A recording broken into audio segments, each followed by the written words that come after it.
Sir പോക്കി മുഖ്യമന്ത്രി എന്നും പറഞ്ഞിട്ട് ഞാനിന്നല്ല അത് അറിയാതെ ഒരു പയ്യൻ അതിന്റെയൊക്കെ പ്രായമുണ്ട് പയ്യനാണ് എന്നോട് ചോദിച്ചത്. അത് ഞാനൊരു എനിക്കതിനെ വാത്സല്യം കൊണ്ട് കാണിച്ചാണ് സത്യത്തിൽ. അവന്റെ ഒരു ഫേസും അവന്റെ അപ്പിയറൻസ് ഒക്കെ ഉണ്ടപ്പോ എനിക്കൊരു വാത്സല്യം തോന്നിയില്ലേ. അവർ പേടിക്കണ്ടടാ ശരിയാക്കാനുള്ള മട്ടില് ധൈര്യമായിട്ട് ഈ ചെറുപ്പക്കാരുടെ ഇടയിലുള്ള ഒരു ആഗ്രഹമല്ലേ അത് പിന്നെ ഞാൻ പറഞ്ഞു വാക്കല്ലേ പറഞ്ഞേക്കണേ അത് നമുക്ക് ശരിയാക്കി എടുക്കാതെ.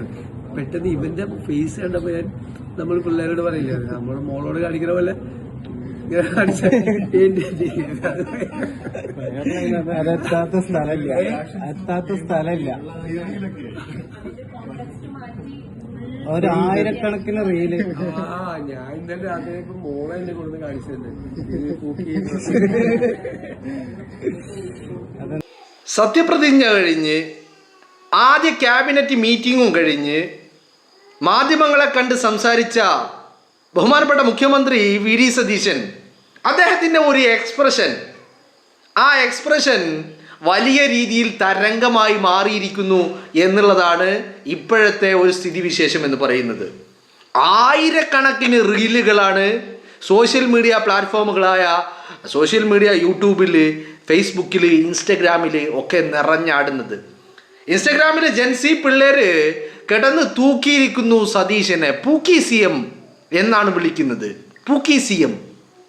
എനിക്ക് തോന്നുന്നു ഇതുപോലെ ലോകത്തിൽ ഒന്നടങ്കം വലിയ തരംഗമായ ഒരു എക്സ്പ്രഷൻ ഉണ്ട്. അത് ഡൊണാൾഡ് ട്രംപിൻ്റെതാണ്. പക്ഷെ അത് ഇത്തരത്തിലൊരു പൂക്കി എന്ന് പറയുന്ന ജെൻസി പിള്ളേരുടെ ഇടയിൽ വലിയ രീതിയിൽ തരംഗമായിട്ടുള്ള ഒരു വേർഡൊന്നുമല്ല അതിന് ലഭിച്ചിരുന്നത്. പക്ഷേ അത് വലിയ തരംഗമായ ഒരു എക്സ്പ്രഷൻ ആയിരുന്നു. എന്നാൽ അമേരിക്കയിൽ, ലോകത്ത് ട്രംപായിരുന്നെങ്കിൽ ഇങ്ങ് കൊച്ചു കേരളത്തിൽ ട്രംപിനോട് പറയാനുള്ളത് ഞങ്ങൾക്കുമുണ്ടൊരു പൂക്കി, ഞങ്ങൾക്കുമുണ്ടൊരു സി എം.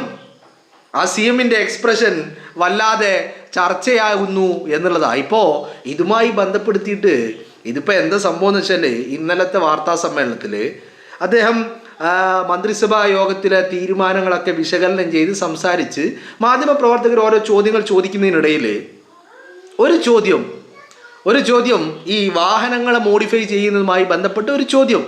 ആ ചോദ്യം ചോദിച്ചപ്പോൾ അദ്ദേഹം വലിയ എന്താ പറയേണ്ടത് അതിനോട് അനുഭാവപൂർവ്വമുള്ള ഒരു മറുപടി, അദ്ദേഹം ഒരു എക്സ്പ്രഷനേ ഇട്ടുള്ളൂ, കൂടുതൽ മറുപടിയൊന്നും പറഞ്ഞില്ല. അദ്ദേഹം ഒരു തംസപ്പും ഒരു എക്സ്പ്രഷനും അതങ്ങ് കയറി കൊളുത്തി എന്നുള്ളതാണ് സോഷ്യൽ മീഡിയയിൽ തരംഗമായി അത്.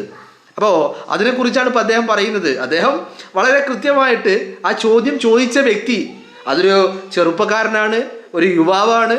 അപ്പോൾ ആ ചെറുപ്പക്കാരനെ കണ്ടപ്പോൾ ഒരു സ്വന്തം മകനോട് കാണുന്ന രീതിയിലുള്ള ഒരു വാത്സല്യം, ഒരു സ്നേഹം, അതിലൊരു പ്രായം കുറഞ്ഞ ഒരു പയ്യനായതുകൊണ്ട് അദ്ദേഹത്തിന് തോന്നിയ ഒരു വാത്സല്യം, അതിൻ്റെ അടിസ്ഥാനത്തിൽ അദ്ദേഹം തൻ്റെ മകളോട് കാണിക്കുന്നത് പോലെയുള്ള ഒരു എക്സ്പ്രഷൻ നമുക്ക് ശരിയാക്കാം എന്നുള്ള രീതിയിൽ അദ്ദേഹം ഒരു എക്സ്പ്രഷൻ ഇട്ടതാ. പക്ഷേ അത് ഇത്ര വലിയ വൈറലാകുമെന്ന് അദ്ദേഹവും കരുതിയില്ല. ആ വീഡിയോ ഷൂട്ട് ചെയ്ത് അത് മാത്രം ക്രോപ്പ് ചെയ്ത് പോസ്റ്റ് ചെയ്ത വ്യക്തിയും അതത്ര അങ്ങ് ശ്രദ്ധിച്ചില്ല. എന്താണെങ്കിലും ഇപ്പോൾ ഇതുമായി ഇതേ എക്സ്പ്രഷൻ ഇട്ടുകൊണ്ട് ജനങ്ങൾ ഇതിനെ ഇതിനെ ഒരു അഡ്വർടൈസ്മെന്റിനുള്ള, ഇനി ഇതെങ്ങാനും വി ഡി സതീശന് ബഹുമാനപ്പെട്ട മുഖ്യമന്ത്രി എങ്ങാനും കോടതിയിൽ പോയിട്ട് ഇതെൻ്റെ ട്രേഡ് മാർക്കാണ്, ഇത് ഉപയോഗിക്കാൻ പാടില്ല എന്നെങ്ങാനും പറഞ്ഞാൽ പെട്ടുപോകും എല്ലാവരും.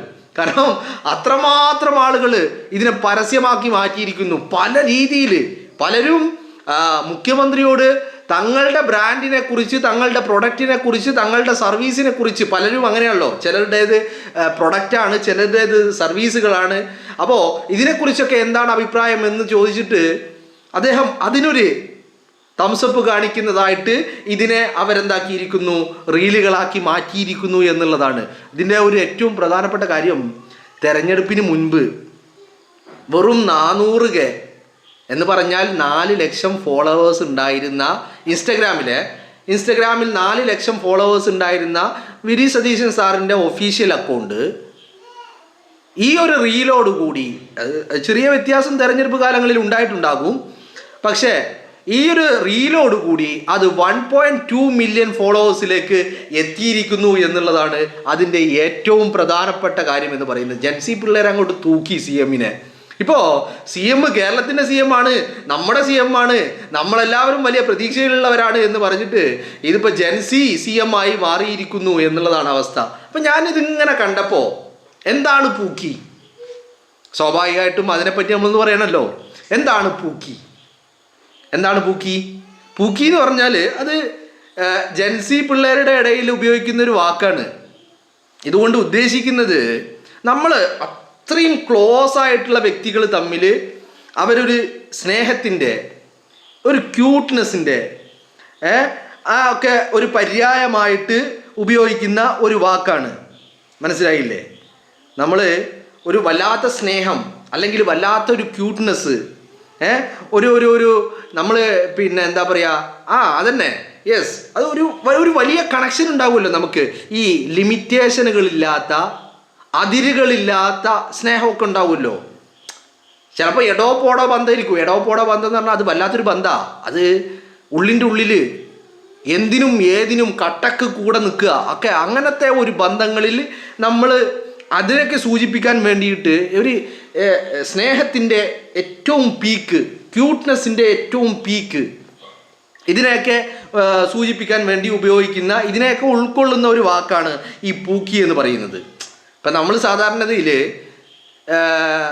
എന്താ പറയുക, ഇപ്പോൾ ഒരു ഉദാഹരണത്തിന് ഗുഡ് മോർണിംഗ് ഹണി, നമ്മളിപ്പോൾ ഒരു നമ്മുടെ സ്വന്തം ഒരു ഭാര്യയോട് അല്ലെങ്കിൽ നമ്മുടെ പാർട്ട്ണറോടൊക്കെ ഗുഡ് മോർണിംഗ് അല്ലെങ്കിൽ ഗുഡ് നൈറ്റ് സ്വീറ്റ് ഹാർട്ട് എന്നൊക്കെ പറയുന്നത് ആ ഒരു സിറ്റുവേഷനിൽ ഗുഡ് മോർണിംഗ് പൂക്കി എന്നുള്ള രീതിയിൽ എന്ന് പറഞ്ഞാൽ നമ്മൾ അത്രയും ക്ലോസ് ആയിട്ട് ഇടപഴകുന്ന ആളുകളെ നമ്മൾ റെപ്രസെൻ്റ് ചെയ്യാൻ വേണ്ടിയിട്ട് ഉപയോഗിക്കുന്ന ഒരു ജെൻസി വേർഡ് എന്നുള്ള രീതിയിൽ തന്നെയാണ് പൂക്കി എന്ന് പറയുന്നത്. പൂക്കി, മനസ്സിലായില്ലേ? എന്ന് പറഞ്ഞാൽ അത് സ്നേഹമാണ്, ക്യൂട്ട്നെസ് ആണ്, പിന്നെ ഇതിനൊക്കെ ഒരു പര്യായമാണ് ഈ പറയുന്ന പൂക്കി എന്ന് പറയുന്നത്. മനസ്സിലായില്ലേ? അപ്പോൾ കൃത്യതയിൽ ഇപ്പോൾ ജെൻസി പിള്ളേർ എന്താ പറയുന്നത്, പൂക്കി CM എന്ന് പറഞ്ഞാൽ ഞങ്ങളുടെ സ്വന്തം നമ്മുടെ CM-നെ തട്ടിക്കൊണ്ടുപോയിരിക്കുന്നു ജെൻസി പിള്ളേർ എന്നുള്ളതാണ്. ഇത് ഇപ്പം ഇതിൽ നിന്ന് എനിക്കൊരു മനസ്സിലായ ഒരു പാഠം എന്താണെന്നറിയോ? നമ്മൾ മറ്റുള്ളവരുമായിട്ട് ഇടപഴകുമ്പോൾ, എസ്പെഷ്യലി അധികാര കേന്ദ്രങ്ങളിലുള്ള വ്യക്തികൾ സാധാരണക്കാരായ ജനങ്ങളുമായിട്ട് ഇടപഴകുമ്പോൾ അവരോട് വേണ്ടത് അവരുമായിട്ട് ഒരു ആത്മബന്ധ. നമ്മൾ പ്രശ്നങ്ങൾ പരിഹരിക്കുകയോ അല്ലെങ്കിൽ പ്രശ്നങ്ങൾ പരിഹരിക്കാതിരിക്കുകയോ ഇതൊന്നല്ല വിഷയം. ഇതിനേക്കാളൊക്കെ ഉപരി സാധാരണക്കാരൻ്റെ കൂടെ, അവൻ്റെ കൂടെ നിൽക്കാൻ കഴിയുക, ആ ഒരു മെൻറ്റാലിറ്റിയെയാണ് ജനങ്ങൾ ആഗ്രഹിക്കുന്നത്. കാരണം അതിപ്പോൾ ഞാൻ അടുത്ത കാലങ്ങളിൽ ഒരുപാട് കേസുകളിൽ നമ്മൾ കണ്ടിട്ടുള്ളതാണ്. ഇപ്പം ജനങ്ങളെല്ലാം പല രീതിയിലുള്ള പ്രശ്നങ്ങളുമായിട്ടാണ് ജീവിക്കുന്നത്. സംഭവം ഫിനാൻഷ്യലി ഭയങ്കര വലിയ ബാക്ക്ഗ്രൗണ്ടൊക്കെ ഉള്ളവരായിരിക്കും. ഇപ്പോൾ നമ്മൾ എസ്പെഷ്യലി നിങ്ങൾ കേരളം ഒന്ന് എടുത്ത് പരിശോധിച്ച് നോക്ക്. കേരളത്തിൽ ഇപ്പോഴത്തെ ഒരു സ്റ്റാൻഡേർഡ് ഓഫ് ലിവിങ്ങും നമ്മുടെ ജനങ്ങളുടെ ഒരു ഫിനാൻഷ്യൽ ബാക്ക്ഗ്രൗണ്ടും ഒക്കെ നോക്കിക്കഴിഞ്ഞാൽ, ഞാൻ തീരെ ഇല്ലാത്തവരില്ല എന്നൊന്നല്ല പറയുന്നത് കേട്ടോ, വലിയ കഷ്ടതകൾ അനുഭവിക്കുന്ന ആളുകളുണ്ട്. അവർക്ക് ഫണ്ടാണ് പ്രശ്നം. എന്നാൽ ഒരുപാട് ആളുകൾ, ഒരു മെജോറിറ്റിയും ഇപ്പോൾ ഫണ്ട് ഒരു പ്രശ്നമല്ലാത്ത ആളുകളുണ്ട്. എന്ന് പറഞ്ഞാൽ സാധാരണ ജീവിതത്തിന്, അവരുടെ ദൈനംദിന ജീവിതത്തിനും അവരുടെ ഒരു സ്റ്റാൻഡേർഡ് ഓഫ് ലിവിങ്ങിനും ഫണ്ട് ഒരു പ്രശ്നമില്ലാത്ത ആളുകളാണ് മിക്ക ആളുകളും. പക്ഷേ എല്ലാവർക്കും ഒരുപാട് ഫണ്ടല്ലാത്ത, ഫിനാൻസ് അല്ലാത്ത ഒരുപാട് പ്രശ്നങ്ങളുണ്ട്. ചില ആളുകളുടെ പ്രശ്നം ഫിനാൻസ് ആണെങ്കിൽ ഇനി ഫിനാൻസ് ഉള്ളവരുടെ പ്രശ്നം മറ്റു പലതുമാണ്. ഇപ്പം ഇവിടെ നമ്മുടെ ഈ ബിസി വേൾഡിൽ എന്താ പ്രശ്നം എന്ന് പറഞ്ഞാൽ, ഈ പരസ്പരം ആളുകൾക്ക് കേൾക്കാൻ സമയമില്ല എന്നാണ്. മനസ്സിലായില്ലേ? കേൾക്കാൻ സമയമില്ല. ഈ കേൾക്കാൻ സമയമില്ലാത്തത് ജനങ്ങളെ വല്ലാതെ ബാധിക്കുന്നുണ്ട്. അപ്പോൾ അവരെന്താ കരുതുന്നത്, ഞങ്ങൾക്ക് ഒരു പരിഗണന, ഒരു കൺസിഡറേഷൻ അത് നൽകുന്ന ഒരാളാകണം എന്ന് പറഞ്ഞാൽ മസിലും പിടിച്ച് കടക്ക് പുറത്ത് വീട്ടിൽ പോയി ചോദിച്ചാൽ മതി. നിങ്ങളൊന്ന് ആലോചിച്ച് നോക്ക്, ആ ഒരൊറ്റ വാക്ക് പിണറായി വിജയൻ ഉണ്ടാക്കിയ നഷ്ടം എത്രത്തോളാ? അതും നിങ്ങളൊരു കാര്യം ആലോചിക്കണം, പാർട്ടിയുടെ പരിപാടി. ആ പാർട്ടിയുടെ പരിപാടിയിൽ ഒരു സഖാവ് ചോദിക്കുകയാണ്, സഖാവ് നല്ല ഒന്നാം തരം സഖാവ്, ആ സഖാവ് ചോദിക്കുകയാണ്, CMA ഒരു ചോദ്യമുണ്ട് എന്ന് പറയുമ്പോൾ എന്നാൽ പിന്നെ അതൊന്ന് കേൾക്കാൻ മനസ്സ് കൊടുക്കുന്നതിന് പകരം ഇനിയിപ്പോൾ അതിന് മനസ്സില്ലെങ്കിലും അങ്ങനെ അഭിനയിക്കെങ്കിലും വേണ്ടേ അല്ലേ, അതിന് പകരം മൈക്കിന് മുന്നിൽ അത്രയും പബ്ലിക്കായിട്ട് വീട്ടിൽ പോയി ചോദിക്കുക എന്ന് പറയുമ്പോൾ അത് ജനങ്ങളിൽ ഉണ്ടാക്കിയ ഒരു ഇമ്പാക്റ്റ് ഉണ്ട്. അവിടെ ഇപ്പോൾ പിണറായി വിജയൻ ആ കേൾക്കാൻ ഒരു മനസ്സ്, ആ പ്രസംഗം അവിടെ നിർത്തിയിട്ട് അദ്ദേഹം എന്താണ് പറയാനുള്ളത് എന്ന് കേട്ടിരുന്നെങ്കിൽ, പിണറായി വിജയൻ സംഭവം പേടിച്ചിട്ടാ എന്തെങ്കിലും കുനിഷ്ട് ചോദ്യം ചോദിച്ചിട്ട് മറുപടി പറയാൻ കഴിയാതെ ആവുമോ എന്ന് പേടിച്ചിട്ടാണ് വീട്ടിൽ പോയി ചോദിക്കാൻ പറഞ്ഞത്. മനസ്സിലായില്ലേ? അപ്പോൾ അത് കേൾക്കാൻ ഒരു മനസ്സ് കാണിച്ചിരുന്നെങ്കിൽ ഇതൊന്നല്ലായിരുന്നു അതിൻ്റെ ഇമ്പാക്റ്റ് എന്ന് പറയുന്നത്. ഒരു പക്ഷേ ഈ 2026 നിയമസഭാ തെരഞ്ഞെടുപ്പ് പിണറായി വിജയൻ അനുകൂലമാകുന്ന ഒരു സിറ്റുവേഷൻ വരെ ഉണ്ടാകുമായിരുന്നു. മനസ്സിലായില്ലേ? അപ്പം നിങ്ങൾ ഇപ്പം ഞാൻ പറയുന്നത് മറ്റൊന്നുമല്ല, നമ്മൾ ഇപ്പം അധികാര കേന്ദ്രങ്ങളിലൊക്കെ ഇരിക്കുന്ന വ്യക്തി നമ്മളോട് ഒരു അനുഭാവപൂർവമായ ഒരു സമീപനം ഉണ്ടാകുന്നു എന്ന് പറഞ്ഞാൽ അത് വലിയ ഒരു ഇമ്പാക്റ്റ് തന്നെയാണ് ജനങ്ങളുടെ മനസ്സിൽ. കാരണം സാധാരണക്കാരനെ സംബന്ധിച്ചിടത്തോളം അവന് അത് കിട്ടിയോ ഇത് കിട്ടിയോ അതുണ്ടാക്കിയോ ഇതുണ്ടാക്കിയോ ഇതൊന്നല്ല അവൻ്റെ കൺസിഡറേഷൻ. ഒരു മെൻ്റൽ ഒരു കൺസിഡറേഷൻ, ഒന്ന് കേൾക്കാൻ തയ്യാറാവുന്നുണ്ടോ എന്നുള്ളതാണ് അവൻ്റെ ഒരിത്. അതും എസ്പെഷ്യലി ഇങ്ങനത്തെ ഒരു ചോദ്യം. അപ്പോൾ ഇത്രയും എല്ലാ തലമുറയിൽപ്പെടുന്ന എല്ലാവരും വലിയ വാഹനപ്രേമികളും വാഹനങ്ങളിൽ ഒരുപാട് മാറ്റങ്ങൾ വരുത്തി നല്ല ഭംഗിയായി കൊണ്ടു നടക്കണം എന്നൊക്കെ ആഗ്രഹിക്കുന്നവരാ. അത് പഴയ തലമുറയിലുണ്ട്, ജൻസിയിലുണ്ട്, ഏത് തലമുറയിലെടുത്ത് നോക്കിയാലും ഇതൊക്കെ ഉണ്ട്. അപ്പോൾ അവരുടെ ഒരാഗ്രഹം, അതിനെക്കുറിച്ചൊരു ചോദ്യം, അപ്പം അതിനൊരു മറുപടിക്ക് പകരം ജനങ്ങളോട് വലിയ എന്തോ ഒരു ആത്മബന്ധമൊക്കെ ഉള്ള, ഇപ്പോൾ ആ ചോദിച്ച വ്യക്തിയും VD സതീശൻ മുഖ്യമന്ത്രിയും തമ്മിൽ വലിയ ആത്മബന്ധമൊന്നുമില്ല. ഒരുപക്ഷെ മുഖ്യമന്ത്രി ആദ്യമായിട്ടായിരിക്കും ചിലപ്പോൾ ആ ഒരു വ്യക്തിയെ കാണുന്നത് തന്നെ, ചിലപ്പോൾ മുമ്പ് കണ്ടിട്ടുണ്ടാവാം. എന്താണെങ്കിലും വലിയ ആത്മബന്ധമുള്ള നമ്മുടെ സ്വന്തം എന്ന് നമ്മൾ കരുതുന്നവരോട് നമ്മൾ കാണിക്കുന്ന രീതിയിലുള്ള ഒരു എന്താ പറയേണ്ടത്, ഒരു മനസ്സുകൊണ്ടുള്ള ഒരു മറുപടി. വാക്ക് ഉപയോഗിച്ചിട്ടേ ഇല്ല, വാക്കുകളൊക്കെ അതിന് ശേഷമാണ് അദ്ദേഹം ഉപയോഗിച്ചത്. അദ്ദേഹം കൃത്യമായിട്ട് അതിന് എന്താ പറയേണ്ട ഒരു തംസപ്പ്, പിന്നെ ആ ഒരു മുഖം കൊണ്ടുള്ള ഒരു എക്സ്പ്രഷൻ, അതിൽ എത്രത്തോളം വലിയ എന്ന് പറഞ്ഞാൽ ജനങ്ങൾ ആഗ്രഹിക്കുന്നത് അവർക്കൊരു കൺസിഡറേഷനാണ്. അവിടെയാണ് പിണറായി വിജയൻ തോറ്റതും.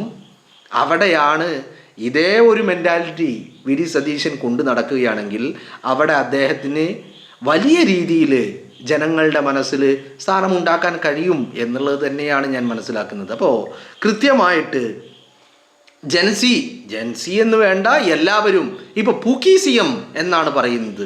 മനസ്സിലായില്ലേ? അത് എന്തുകൊണ്ടാണെന്ന് ചോദിച്ചാൽ ഇതിപ്പോൾ കേൾക്കുമ്പോൾ ചോദ്യം ചോദിച്ചത് വേറെ ഏതോ ഒരു വ്യക്തിയാണ്.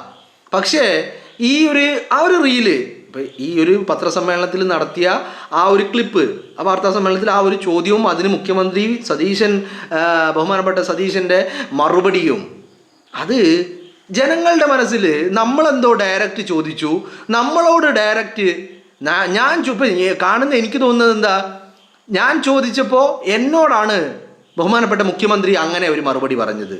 ഇത് കാണുമ്പോൾ നിങ്ങൾക്കും അത് തോന്നുകയാണ്, കാണുന്നവർക്കൊക്കെ അത് തോന്നുകയാണ് എന്ന് പറഞ്ഞാൽ ആ ഒരു എക്സ്പ്രഷനും ആ ഒരു തംസപ്പിലും ജനങ്ങളുടെ ഹൃദയവുമായിട്ട് അവരുമായിട്ടൊരു ആത്മബന്ധം സ്ഥാപിച്ചെടുക്കാൻ മുഖ്യമന്ത്രിക്ക് സാധിച്ചു എന്നുള്ളതാണ്. ഇപ്പം ചുരുക്കി പറഞ്ഞാൽ ആദ്യത്തെ വാർത്താ സമ്മേളനം കൊണ്ട് തന്നെ സതീശൻ തൂക്കിയ മട്ടാണ് എല്ലാം കൊണ്ടും. കാരണം ആദ്യത്തെ വാർത്താ സമ്മേളനം, മന്ത്രിസഭാ യോഗം കഴിഞ്ഞിട്ടുള്ള ആദ്യത്തെ വാർത്താ സമ്മേളനം, അതിൽ വലിയ രീതിയിൽ ജനങ്ങൾ ആഗ്രഹിച്ച തീരുമാനങ്ങൾ, അതോടൊപ്പം അതിനേക്കാൾ ആ തീരുമാനങ്ങളൊക്കെ മറികടക്കുന്ന രീതിയിലുള്ള ഒരൊറ്റൊരു എക്സ്പ്രഷനും, തീർന്നല്ലോ വെടിക്കെട്ട്.